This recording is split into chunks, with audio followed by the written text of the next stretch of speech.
An excerpt from Ravel's Valse noble et sentimentale, played by Anne Martin Davis. I'm Erica Worth, and welcome to this Pianist podcast. Today I am catching up with Anne, who runs her own summer festival for amateur pianists in southwest France. Anne, it's so lovely to speak to you. I'm amazed I haven't come across you sooner. I know it's bizarre, isn't it? I've been busy around, but we've finally collided, which is a beautiful thing, Erica. Absolutely. Well, why I came across with you is because inside the current issue of Pianist magazine, we featured an article on the wonderful Ray Eveleigh, who at the age of 88 took his grade 8 and passed with distinction at the age of 88, I think I said. So That's right. Remarkable. And I believe you were his teacher. I am his teacher. Exactly. Ray went viral. It was an extraordinary thing. He started off with, I think it was BBC Look North, and we were chatting on there, and then he was in the Guardian, then he was in the Telegraph, and then he played live on Radio 3. So I was cooking my turkey, like you do, and I got my sprouts and everything, and then there was a sort of moment's silence as we awaited Ray. Apprehensive or what, but of course, consummate musician he is. He popped it out, and it was excellent. So proud teacher. Yes, I think I came across it on the BBC News. I mean, and it did go viral. You're absolutely right. I just thought it had to be inside the magazine. It's a really good feel good story. And so, Anne, what's it like? What's it like teaching, let's say, a more mature student?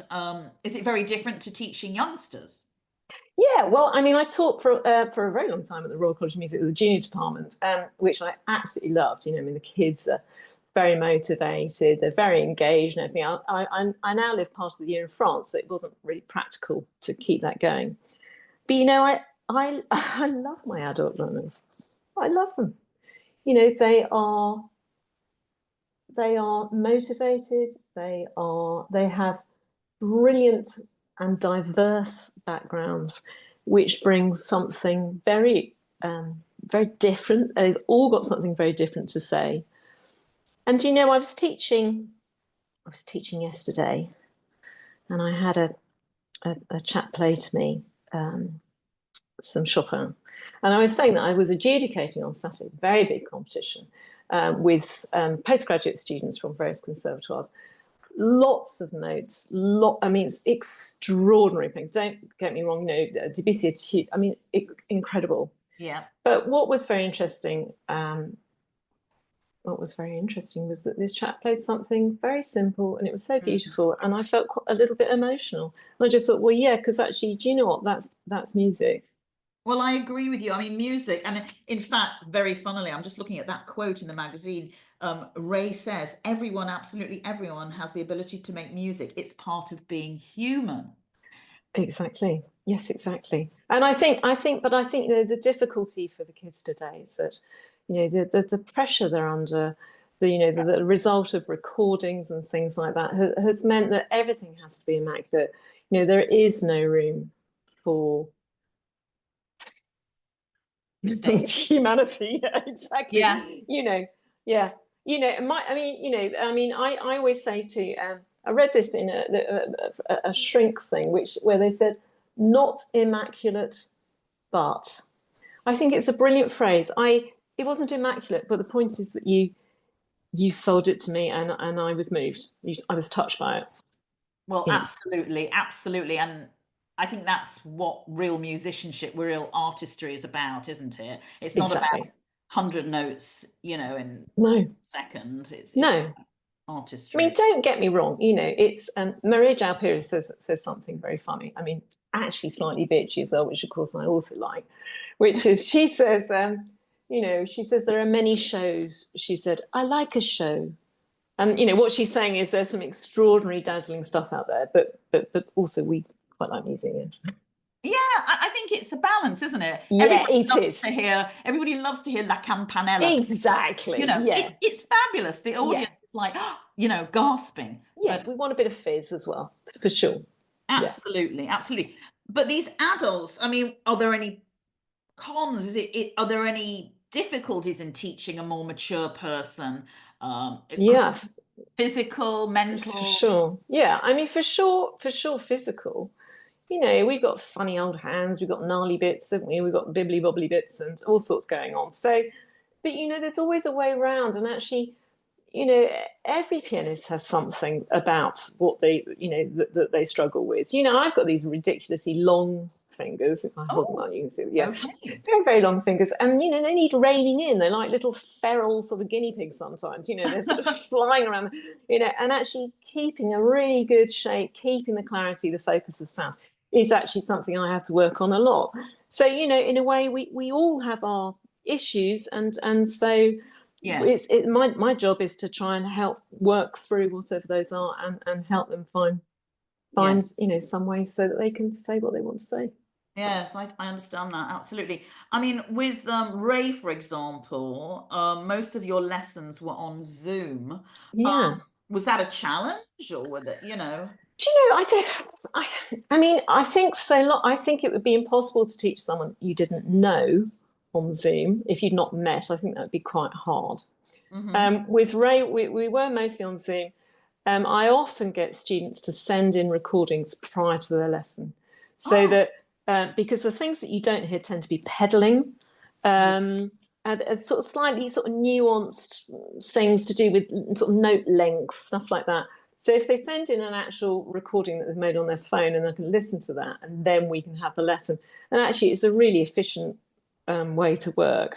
Yes. But and actually, then that's absolutely fine. You know, I don't have any thing. I mean, Yes. there's the physical thing. Sometimes you're not always aware of how people are sitting, things like that. Again, that's why it's good to just, you know, occasionally I pop up to Yorkshire and see Ray, and you know, we just sort of tap in and just make sure that everything's sort of how it should be. Yes. So I guess it's a bit of both again. Yeah, blended, exactly. It's a blended learning thing which works best, I think. Yes. But you're very hands-on when it comes to, I know you just said you're off to France tomorrow. Um, Yes. do tell us why you have a very interesting piano summer school, I summer. do, I do. Yes, I run with my partner Helen Leake, and we have a house in France, and we live in a very beautiful and rural village on the border of the Charente and the Dordogne. Yeah. And we have our adult piano returners come out in May and June, and we have a lovely time. Having classes in the morning, eating French food, doing wine tastings, going on trips to Oh, local things, and we just have a very pleasant experience. Really, I really love doing it. It's one of my wow. favourite things I do. I'm sure. And how long has this been going? When did you set it up? Actually, funny enough, it was I met somebody called Judith Sirota on a Yes. course in the UK, and you know, she used to run Spitalfields Festival, Yes. and she's how can I say, she's very persuasive. You know, she's very persuasive. And she said, when are you going to run your own thing in France? When are you going to do that? Come on, when are you going to do that? And I said, okay, yes, we'll do this. Then we had COVID. So we ended up doing an online course, Okay. which was actually quite funny because, you know, we had sort of ta-ta-ta sort of on the table, and we had a Perro, all of us together. You know, we sort of did it as if they were here. Yes. And then the next year we actually ran an actual physical course.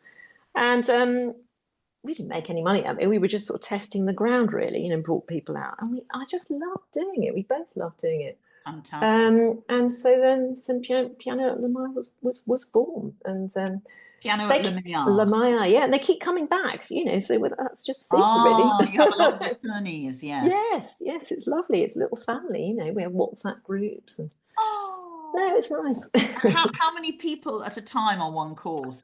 Yeah, so we found the magic number is 7. Okay. The magic number is 7 because it means that everybody gets to play on every day. We have partners as well, and actually quite like having the partners because they mix it up a bit, you know. And we have partner daycare, childcare for partners. There's lovely, you know, there's cycle rides we send them on. We've got friends around who you can show them nice places for, like that. So there's like a sort of partner creche for Oh, those who are non-musical. So yes, so they're always well catered for as well. So we like having them at dinner as well because it keeps it lively and it keeps it Wow. a bit different. Oh, it sounds idyllic, like a summer holiday. It is a bit, as I say. I think the small groups are good because we can make sure that everybody gets proper attention. They're all getting individual lessons as well.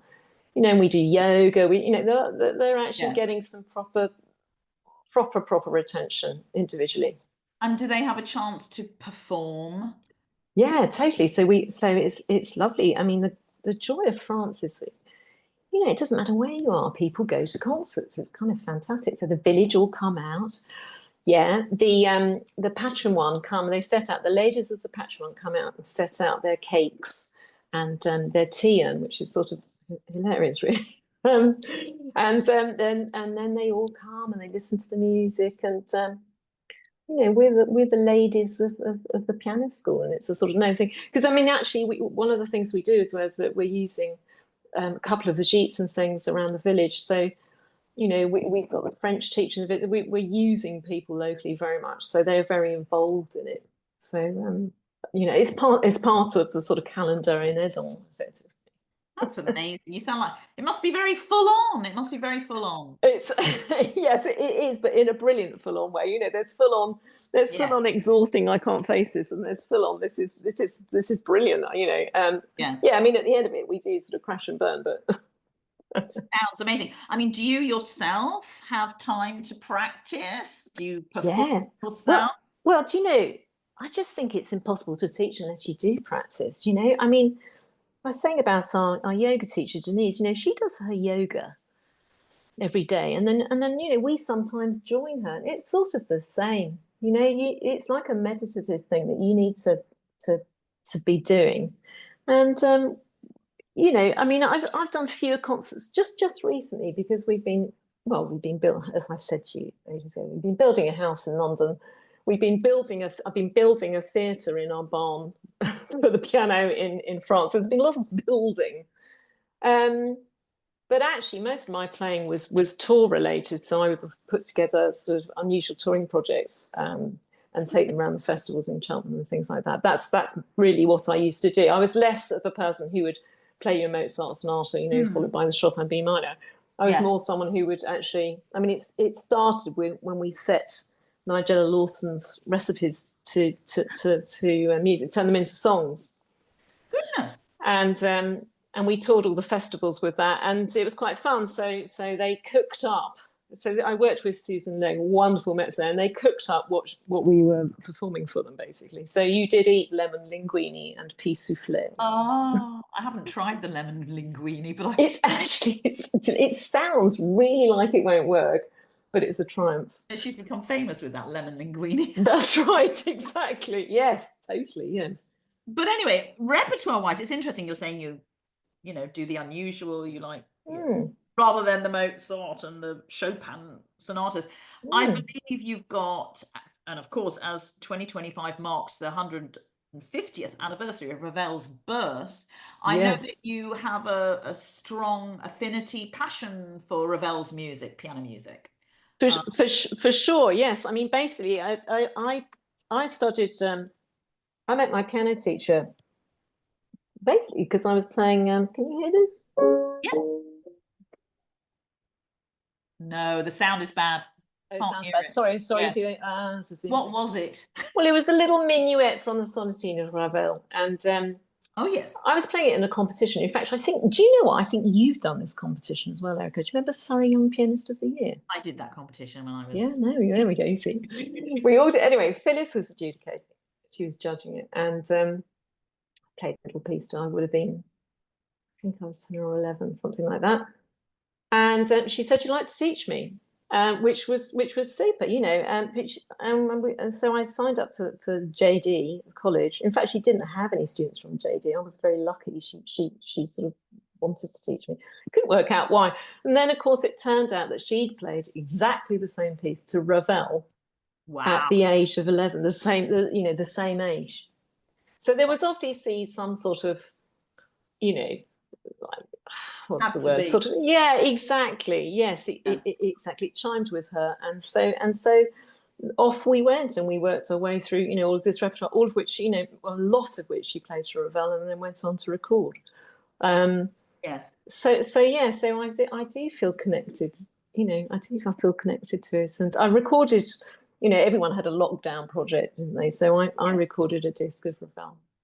Okay. So yeah, so it's a thing. For the French thing is very much in my background, I think we can Interesting. say. Because Ravel is quite tricky, the piano music. There isn't much below grade. 7. Yeah. I mean, he's Yeah, a tricky composer. I think so. I think it's I think the issue is that you can't fake it. It's a bit more, the lines are a bit cleaner, that you're a little bit more exposed. Yeah, it's definitely got more technical challenges than, say, for example, Debussy. I think there's much more Debussy that's quite approachable. Okay. But yes, but that's not to say that there aren't some. In fact, you've chosen some great pieces for this month's magazine.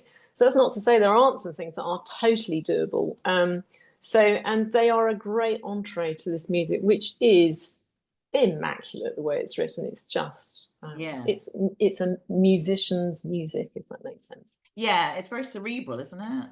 Yeah, but yet with those, extraordinary colours, always those orchestral colours in the back of his mind. So, yeah, really good.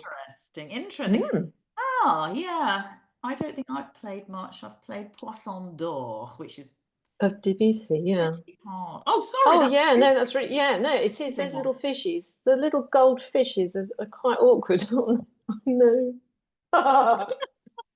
Why did I think that was Ravel? Whoops. Yeah, two sort of, what should I say? Sort of, yeah, very different. It's very different, isn't it? If you look at those preludes and then you look at Miroir of Ravel, both sort of trying to put across a sense of something, but so different in the way constructed. Yeah, I mean, if you don't know them, I mean, of course you know them, but your listeners, if your listeners don't know them, listen to the first set of Debussy Praise and then the Ravel Miroir, and you'll hear how differently it's constructed, this music. Yes, interesting. Fascinating. Well, I'm going to listen to your Ravel album for sure. But I wanted to ask you, on now turning a little bit to a bit of light question and answery things. Okay, yeah. Some little questions I'm going to ask you out of the blue, and if you could just give me your gut reaction, that would be great. Okay. First one, here we go. And it could very well be a piece by Ravel. Here we go. If you could play only one piece from now on, what would it be? This is so cruel. It is cruel. I'm really sorry. Am I allowed to say it? Yes, absolutely. Well, if it was one piece, I think actually I'd go with the Scriabin Fifth Sonata. Wow. But if it was a set, I would go with Ravel, the Miroir of Ravel.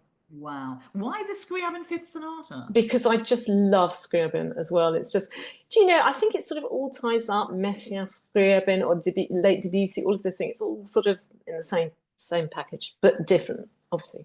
Scriabin is phenomenal. I love Scriabin. I know. Yeah. Oh, how interesting. And you said the Miroir. Yes, I think so. Hard, but just stunning. Yeah. Okay, so there's Ravel for you. Yeah. And here we go. Most of the same kind of answer. If you could play only one composer from now on, who would it be? Well, it probably is Ravel. Yeah, Ravel or Scriabin. Can I get back to you? Yes, of course. Do you know what's amazing? So many people come back and give their answer as Bach. Isn't that? Of course. No, of course, but I don't feel I'm worthy. I know. Or Beethoven. Yeah, it's funny, isn't it? Well, no, of course, I completely understand that. Bach, yes, particularly. I mean, Bach's the daddy, isn't he? He really is. Yes. But I'm so on a learning curve with Bach. We've been working at Piano La Maya with Sophie Yates, the harpsichordist. Okay. And so I feel it's that unconscious incompetence thing that I realise now, all the things I didn't know. And so I'm a beginner, really, Helen, you know, who my partner, who's also, you know, she's been working on this for sort of 4 or 5 years now. So I feel she's very, very much further down the line. I know, but you know, I get, you know how it Wow. is. You know how it Yeah. is. Yeah. Well, all music is, you feel like you're a beginner, don't you? No matter what level. But some definitely more so than others, for Yeah. sure. Yeah, I think so. Fascinating.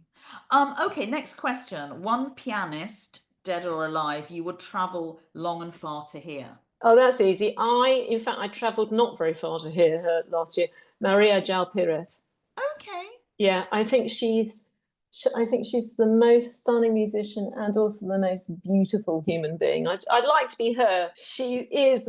You know, we were in that theatre in Bordeaux, and it was like you were in a sort of a sound bath of Steinway D. Absolutely stunning. Just the quality of the sound. Yes, the Wow. hairs on the back of the neck stuff. Yes. Yeah. And have you met her? Have you had a chance? No, I haven't met her. I'm going to have to do something about that. Yeah, I'm working on it actually. I've got a plan. Where does she live? On a farm in? Yeah, is it Portugal or is Could it be. France? Yeah. Yeah, I don't think it's France. No, Spain, Portugal, something like that. yeah, Yeah. yeah, Yeah. And I don't think didn't she retire and then yeah. come But out? then she came back out again, didn't she? Yes. Never say never. You can't retire, can you? Really?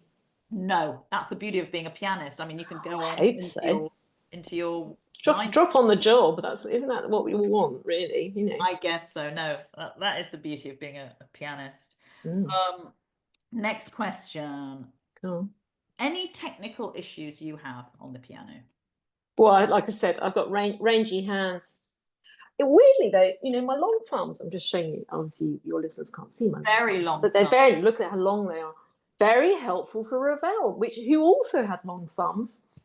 Apparently, they said he had strangler's hands. That's not a very attractive image, is it? But and that's why in things like the sonatine, the thumbs are always noodling together like spaghetti. They're always very, very busy, very Crossing busy, over. crossing over all of that stuff. Because of course you have these wonderfully agile thumbs that could do all of that.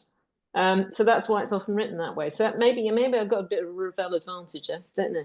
It's interesting, isn't it? Because you say you've got long fingers, and then there are some pianists who would die to have long fingers, you know, Yeah, but it's you know what we want are builders' hands. I'd like really lovely chunky width here, and yeah, I want ugly hands and little short stubby stuff. That's the ideal hand. interesting. Mm, Okay, yeah, builder's hands. Yeah. yeah. Okay, another question. What advice would you give to an amateur pianist about how to improve? Oh, this is easy. I think you need to get yourself a good teacher. No, let's not. So I think you need to. I think you need to spend a lot of time trying to find a good teacher, and that it's a huge investment into what you're about to do. Okay. And whether that's, you know, look at Pianist magazine, look at things, you know, read, go to local music festivals, ask around, try, you know, word of mouth.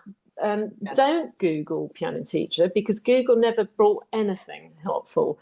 Okay. Listen, ask for questions. And even if that person's not available and can't look after you, they will know someone good who might well have space. So I would say it's about, because you know this relationship is really important, and it's going to be the thing that is your sort of anchor in a way.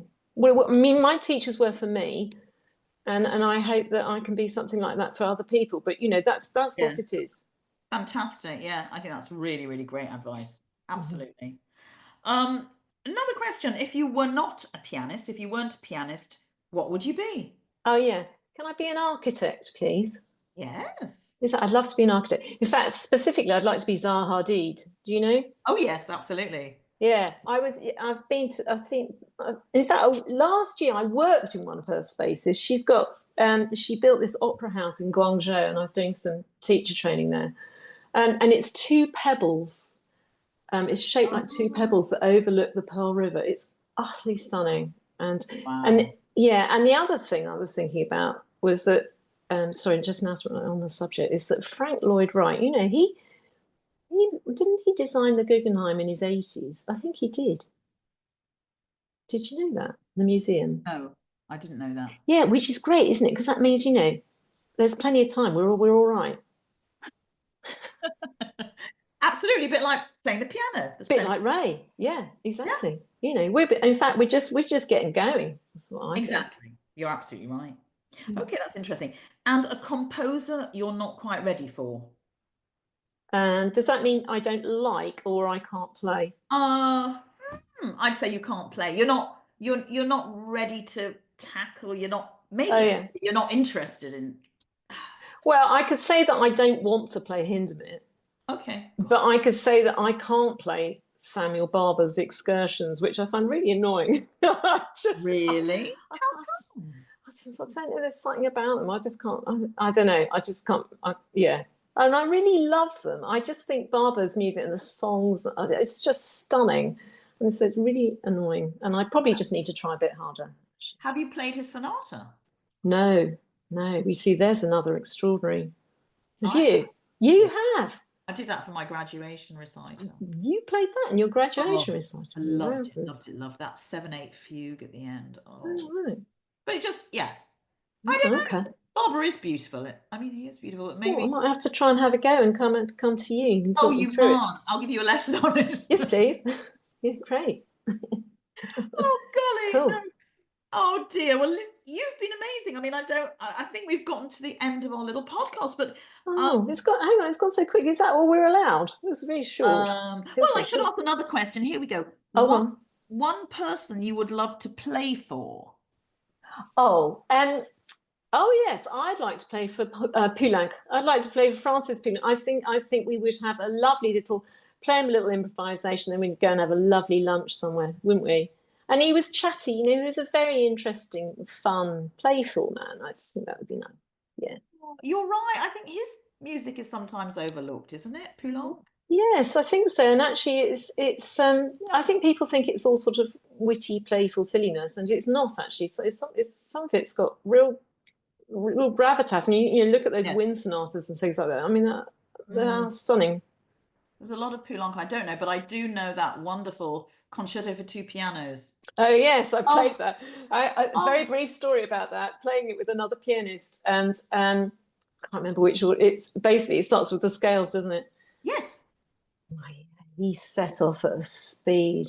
I mean, it was a time warp situation. How fast was he going to play those scales? I just thought, are you having a laugh? And then the conductor looked at me and winked. Okay, it's your go now. And I watched my little fingers go up and down, they scampered up and down the keyboard like little hamsters. I was thinking, oh my goodness, okay, okay, it just happened, so it's okay. That is so funny. That is so. That is hysterical. I just love the magical. I think it's a slow movement, isn't it? Yeah, with all the gamelan, all the beautiful gamelan. So yeah, it's dreamy. Stunning. Yeah, really beautiful. That's interesting. Well, you've given me some amazing answers, I must say. Oh, so I think I've got really to the end of our wonderful chat. I mean, so you're off tomorrow. Yeah, and you've got a great summer ahead. And yeah.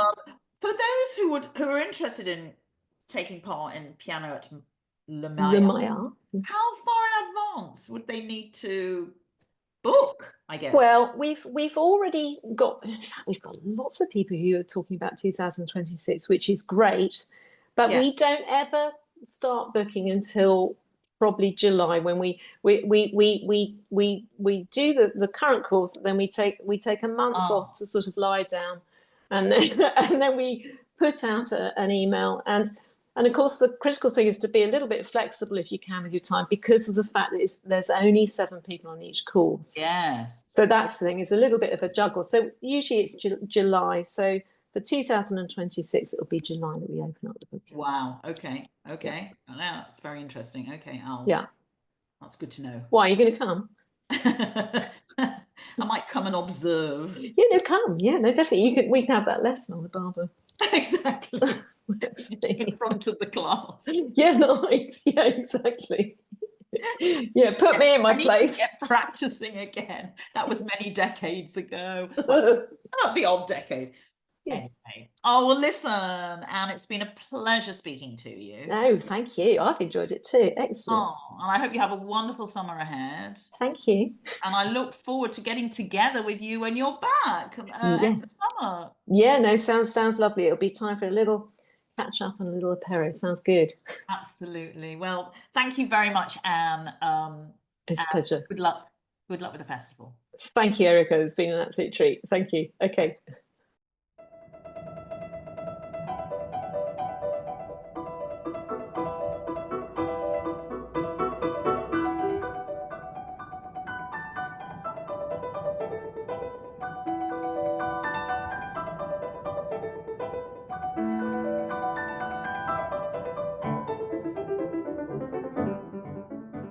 That was a toccata from Ravel's Le Tombeau du Couperin, and it was played by Anne Martin Davis on her Ravel album Les Langages des Fleurs.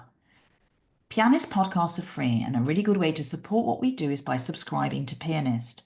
Visit our website at pianistmagazine.com and listen to us on YouTube by searching Pianist Magazine.